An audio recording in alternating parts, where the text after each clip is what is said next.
खबरों के निष्पक्ष विश्लेषण के लिए सब्सक्राइब करें Jantantra TV and press the bell icon.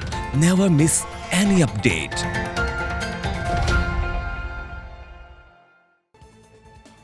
Maharashtra सरकार में मंत्री और एनसीपी नेता जितेंद्र कोरोना पॉजिटिव पाए गए। पहले स्टाफ हुआ था संक्रमण का शिकार, खुद को किया था क्वारंटीन। देश में कोरोना संक्रमितों के मामले में बढ़ोतरी जारी। पिछले 24 घंटे में 1009 लोग कोरोना वायरस से संक्रमित, जबकि 388 लोग हुए ठीक। देश में कोरोना मरीजों की संख्या बढ़कर हुई 21,700। अब तक 686 लोगों की मौत, 4,325 लोगों के ठीक होने की खबर। स्वास्थ्य मंत्रालय के संयुक्त सचिव लव अग्रवाल ने कहा कि पहले ऐसे 4 जिले थे जहां कोई केस नहीं आए थे, अब ये संख्या बढ़कर 12 हो गई है। वहीं अब देश में 23 राज्य और केंद्र शासित प्रदेशों के 78 जिले ऐसे भी हैं जहां पिछले 14 दिनों में कोई केस सामने नहीं आया। गृह मंत्रालय की संयुक्त सचिव पुण्य सलीला श्रीवास्तव ने कहा कि देश में लॉकडाउन अब तक संतोषजनक है और कई सेवाओं पर धीरे धीरे छूट दी जा रही है। गृह मंत्रालय की ओर से कहा गया है कि देश में ग्रामीण क्षेत्रों में अर्थव्यवस्था की गति बनाए रखने के लिए कृषि के कामों की इजाजत दी गई है। गृह मंत्रालय के मुताबिक प्रीपेड मोबाइल की रिचार्ज सेवाओं, शहरी क्षेत्रों में स्थित खाद्य प्रसंस्करण उद्योग जैसे milk processing unit, bread factory, आटा मिलों को छूट मिली है। आईसीएमआर के निदेशक डॉक्टर सीके मिश्रा ने कहा कि लॉकडाउन को 1 महीना पूरा हो गया है। उन्होंने कहा कि हमने टेस्टिंग को हथियार के तौर पर इस्तेमाल किया, साथ ही टेस्टिंग की क्षमता बढ़ाने की भी कोशिश हो रही है। डॉक्टर सीके मिश्रा ने कहा कि निदेशक ने बताया कि 30 दिन में टेस्टिंग की रफ्तार 33 गुना बढ़ी है। फिलहाल भारत में कोरोना से स्थिति बहुत ज्यादा नहीं बिगड़ी है। कोरोना संकट से अर्थव्यवस्था पर नकारात्मक असर देखने को मिला। भारत को भारी नुकसान झेलना पड़ा है। इस बीच भारत सरकार ने एक और फैसला किया है। डीए पर रोक 1 जुलाई 2021 तक लगाने का फैसला सरकार की तरफ से लिया गया है। वित्त मंत्रालय की तरफ से जारी निर्देश के मुताबिक कोरोना वायरस के संकट की वजह से 1 जनवरी 2020 के बाद से केंद्रीय कर्मचारी या पेंशनधारी को मिलने वाले डीए की राशि नहीं दी जाएगी। 1 जुलाई 2020 से जो एडिशनल डीए मिलना था उसको भी नहीं दिया जाएगा। इस इंस्टॉलमेंट पर रोक लगने से सरकार को करीब 37,000 करोड़ रुपए की बचत होगी।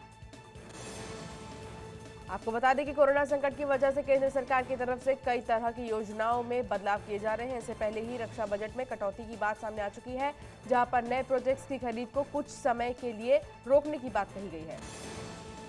कांग्रेस की पूर्व राष्ट्रीय अध्यक्ष और लोकसभा सांसद राहुल गांधी ने दिहाड़ी मजदूरों की बात उठाकर मोदी सरकार पर बोला हमला। राहुल ने ट्वीट कर दावा किया है कि लॉकडाउन की वजह से दिहाड़ी मजदूरों में भुखमरी की नौबत आ गई है।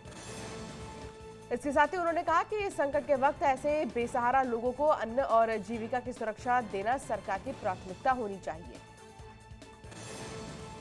राहुल गांधी ने आगे भी कहा कि इस संकट में हमारे बेसहारा भाई बहनों को अन्न और जीविका की सुरक्षा देना सरकार की प्राथमिकता होनी चाहिए। आपको बता दें कि कांग्रेस और खुद राहुल गांधी लॉकडाउन को लेकर समय समय पर मोदी सरकार पर उंगलियां उठाते रहते हैं। कांग्रेस अध्यक्ष सोनिया गांधी ने बीजेपी पर लगाए गंभीर आरोप। कहा जब हम सबको मिलकर कोरोना वायरस के खिलाफ मिलकर लड़ना चाहिए, उस समय बीजेपी नफरत के वायरस फैला रही है। सोनिया गांधी ने यह भी कहा कि देश में कोरोना वायरस की जितनी टेस्टिंग की जा रही है वो काफी नहीं है और इनकी संख्या बढ़ाए जाने की जरूरत है। इसके अलावा उन्होंने कहा कि सरकार रैपिड टेस्ट कराने में भी ज्यादा सफल नहीं हो पाई। सोनिया गांधी ने सरकार पर निशाना साधते हुए कहा कि सरकार स्वास्थ्य कर्मियों को अच्छी क्वालिटी के पीपीई किट मुहैया कराने में विफल रही।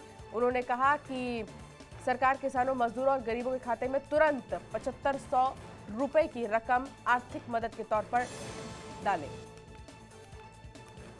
कोरोना के खिलाफ जारी जंग के बीच सियासी पारा भी चढ़ने लगा है। बीजेपी और कांग्रेस आमने सामने हो गए हैं। कांग्रेस अध्यक्ष सोनिया गांधी ने बयान जारी कर अब बीजेपी पर पलटवार किया है। केंद्रीय मंत्री प्रकाश जावड़ेकर ने भी इसका जवाब देते हुए कहा कि कांग्रेस बांटने वाली राजनीति कर रही है। उन्होंने कहा कि संकट के वक्त में कांग्रेस को सकारात्मक सहयोग करना चाहिए। ऐसा बयान देकर सोनिया गांधी सांप्रदायिक राजनीति कर रही है। जनता के सहयोग से प्रधानमंत्री नरेंद्र मोदी कोरोना से लड़ाई लड़ रहे हैं। जावड़ेकर ने आगे भी कहा कि कांग्रेस जानबूझकर समाज में भेदभाव की भावना तैयार कर रही है। ये भेद समाज को तकलीफ देता है, इसकी हम निंदा करते हैं। कोरोना से जारी जंग के बीच केंद्रीय स्वास्थ्य मंत्री हर्षवर्धन ने कहा कि मरीजों के बढ़ने के आंकड़े के मामले में दुनिया के दूसरे देशों के मुकाबले भारत की स्थिति काफी बेहतर है। अब तक 5 लाख से ज्यादा टेस्ट किए जा चुके हैं। प्रधानमंत्री नरेंद्र मोदी ने पंचायती राज दिवस पर अपने मंत्रिमंडल के सहयोगी और पंचायती राज मंत्री नरेंद्र सिंह तोमर को पत्र लिखा है। उन्होंने पत्र में पंचायती राज दिवस की बधाई देते हुए उन्होंने कहा कि महात्मा गांधी के विजन पर बढ़ते हुए सरकार ने ग्रामीण विकास की दिशा में कई कदम उठाए। मोदी ने पत्र में कुछ केंद्रीय योजनाओं का जिक्र भी किया। उन्होंने कोरोना संकट का जिक्र करते हुए पंचायती राज व्यवस्था से जुड़े कोरोना वॉरियर्स को प्रेरणा स्रोत बनाया और प्रधानमंत्री मोदी ने उम्मीद जताई कि देशवासियों के धैर्य और सजगता के दम पर भारत कोरोना महामारी को परास्त कर देगा। पीएम मोदी ने पंचायती राज दिवस के मौके पर देश के सरपंचों से वीडियो कॉन्फ्रेंसिंग के जरिए बात भी करने वाले हैं। इसका ऐलान बुधवार को भी कर दिया गया था। उसके बाद पीएम मोदी 27 अप्रैल को देश के सभी मुख्यमंत्रियों से बात करेंगे। बाल विकास और पुष्टाहार विभाग में घोटाले पर सख्त हुए मुख्यमंत्री योगी आदित्यनाथ। पुष्टाहार घोटाले में 10 के खिलाफ दिए गए जांच के आदेश। तत्कालीन निदेशक राजेंद्र कुमार सिंह के खिलाफ भी कार्रवाई के लिए नियुक्ति विभाग में भेजी गई फाइल।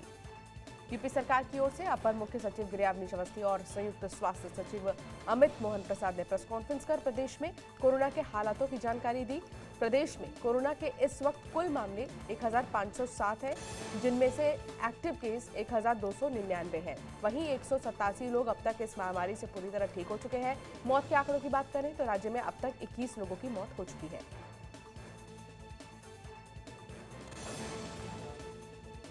अधिकारी उन जिलों में जाकर वहां की स्थिति का जायजा लेंगे और रिपोर्ट भेजेंगे। इसके तहत संक्रमण को रोकने के लिए कारगर उपाय भी किए जाएंगे। आपको बता दें कि राज्य के मुख्यमंत्री योगी आदित्यनाथ ने ये निर्देश जारी किए हैं। दिल्ली के जहांगीरपुरी इलाके में एक ही गली के 46 लोग कोरोना पॉजिटिव पाए गए हैं। इलाके के एच ब्लॉक की गली के ये लोग कोरोना संक्रमित पाए गए हैं। एच ब्लॉक की 3 गलियों को 14 अप्रैल को पहले ही सील कर दिया गया था। पॉजिटिव पाए गए 46 लोगों को नरेला के क्वारंटीन सेंटर ले जाया गया। जहांगीरपुरी में ये तीसरा बड़ा कोरोना पॉजिटिव मामला सामने आया है। इससे पहले जहांगीरपुरी सी ब्लॉक से 31 मामले सामने आए थे। दूसरा जहांगीरपुरी थाना इलाके में पुलिस स्टाफ में एक एएसआई की पत्नी समेत कुल 7 पुलिसकर्मी कोरोना पॉजिटिव पाए गए थे। जहांगीरपुरी के अलग अलग इलाकों से 79 केस सामने आ चुके हैं। इसके अलावा दिल्ली के शादरा इलाके में एक ही गली में 7 लोग कोरोना पॉजिटिव पाए गए हैं। इस गली में 11 मार्च को 67 साल के एक बुजुर्ग की मौत हो गई थी।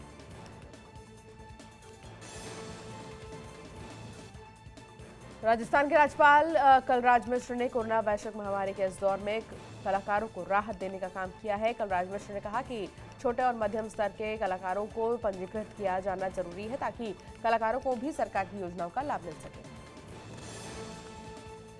आपको बता दें कि राज्यपाल कलराज मिश्र ने राजभवन में पश्चिम क्षेत्र सांस्कृतिक केंद्र के सदस्य राज्यों से वीडियो कॉन्फ्रेंसिंग के जरिए कोविड-19 के दौर में लोक कलाकारों के वित्तीय हालातों पर चर्चा की। कांग्रेस के प्रदेश अध्यक्ष अजय कुमार लल्लू ने सरकार से मांग की है स्वास्थ्य सेवाओं को किया जाए राष्ट्रीयकृत। इससे पूरी व्यवस्था एक तरह से चलेगी और इससे गरीबों को भी फायदा होगा। सीएम त्रिवेंद्र सिंह रावत ने राज्य में कोरोना को नियंत्रित रखने के लिए महत्वपूर्ण सहयोग देने के लिए प्रदेशवासियों को धन्यवाद दिया। सीएम ने कहा कि उत्तराखंड में पहला मरीज 15 मार्च को मिला था। उन्होंने बताया कि अभी तक राज्य में 47 पॉजिटिव केस सामने आए हैं, जिनमें से 24 ठीक हो गए हैं। उन्होंने कहा कि मुझे विश्वास है कि बहुत जल्द हम कोरोना मुक्त राज्य में शामिल हो जाएंगे। सीतापुर सदर विधायक राकेश राठौर का एक और आपत्तिजनक ऑडियो वायरल हो रहा है। बीजेपी ने सीतापुर से पार्टी विधायक राकेश राठौर के वायरल ऑडियो का संज्ञान लेते हुए नोटिस दिया है। बीजेपी प्रदेश अध्यक्ष स्वतंत्र देव सिंह के निर्देश पर प्रदेश महामारी और साथ ही साथ कई चीजों के बारे में बातचीत की गई। महामंत्री और मुख्यालय प्रभारी विद्यासागर सोनकर ने विधायक राकेश राठौर को नोटिस देकर 1 सप्ताह में स्पष्टीकरण की मांग की। बता दें कि विधायक ने पीएम मोदी की थाली बजाने की अपील को मजाक बनाया था और सीएम योगी का विरोध करने सहित कई तरह के गंभीर बातचीत के ऑडियो वायरल हुए थे, जिसके बाद उन्हें नोटिस दी गई है। सीतापुर जिला अध्यक्ष ने ऑडियो की जांच करने की बात कही। कोरोना से लड़ाई के बीच यूपी के सीएम योगी आदित्यनाथ ने स्वदेशी मंत्र के तहत एक बड़ा फैसला लिया है। गांधी विभाग के साथ ग्रामीण विकास विभाग को 44 करोड़ मास्क बनाने के आदेश दिए।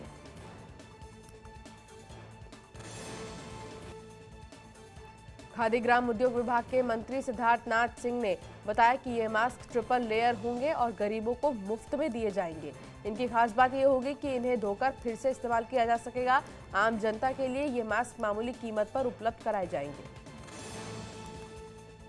लखनऊ के बिरहाना रोड पर मिला एक और कोरोना मरीज। स्वास्थ्य विभाग की टीम 3 दिन पहले ले गई थी सैंपल। पुष्टि होने पर घर में मरीज को अस्पताल में किया भर्ती।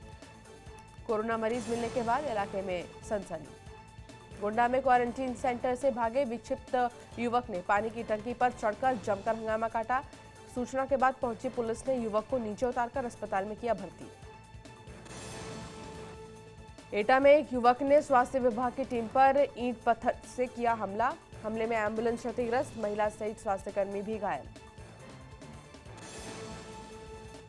बलरामपुर जिले के पचपेड़वा इलाके में कोरोना वायरस का पहला मामला आया सामने। कोरोना संक्रमित युवक कुछ दिन पहले मुंबई से अपने गांव आया था और उसे क्वारंटीन सेंटर में रखा गया था। बिहार के मोतिहारी में लॉकडाउन का उल्लंघन। सुगौली के पोस्ट ऑफिस के बाहर नहीं हो रहा सोशल डिस्टेंसिंग का पालन। पोस्ट ऑफिस में पैसा निकालने के लिए आए ग्रामीण क्षेत्रों के लोग सोशल डिस्टेंसिंग का उल्लंघन करते नजर आए। मुरादाबाद में कोरोना मरीजों का आंकड़ा लगातार बढ़ता जा रहा है। जिले में अब तक 90 से ज्यादा केस सामने आ चुके हैं। आंकड़ों पर गौर करें तो हर रोज 3 नए केस सामने आ रहे हैं। मुरादाबाद सीएमओ ने बताया कि अब तक 914 सैंपल की जांच हो चुकी है। इनमें से 92 पॉजिटिव और 545 नेगेटिव रिपोर्ट आए हैं। आपको बता दें कि जिले में 24 मार्च को कोरोना पॉजिटिव केस सामने आया था। कोरोना वायरस के बढ़ते खतरे को देखते हुए झज्जर जिला प्रशासन भी हरकत में आ गया है। स्वास्थ्य विभाग की ओर से बहादुरगढ़ में विभागों के रैंडम सैंपलिंग का काम शुरू कर दिया गया है। लोगों के डायरेक्ट संपर्क में आने वाले 2 विभागों के 2-2 व्यक्तियों के सैंपल आज जांच के लिए गए, जिनमें पत्रकार, न्यूज़पेपर, स्वास्थ्यकर्मी, प्रशासनिक अधिकारी, आरती और पल्लेदार शामिल है। दरअसल ये सैंपल लेने का मकसद कोरोना वायरस को फैलने से रोकना है। बेगूसराय में खुलेआम लॉकडाउन की उड़ी धज्जियां। लोग बिना किसी सोशल डिस्टेंसिंग के नियमों को ताक पर रखकर खुलेआम सब्जियां खरीद रहे हैं। पूरे इलाके में पूरी तरह से लॉकडाउन का पालन नहीं हो रहा। प्रदेश सरकार ने आढ़ती की मांगों को मान लिया है और इसी के साथ किसान पानीपत की मंडियों में अनाज लेकर पहुंचे। आपको बता दें कि अपनी कई मांगों को लेकर आढ़ती किसानों से गेहूं की खरीद नहीं कर रहे थे, जिसके चलते किसान काफी परेशान थे। तो वहीं अब किसानों का गेहूं केंद्र में पहुंचने से किसानों को राहत मिली है। पानीपत में प्रशासन ने 18 जगह निर्धारित कर किसान की गेहूं की खरीद शुरू कर दी है।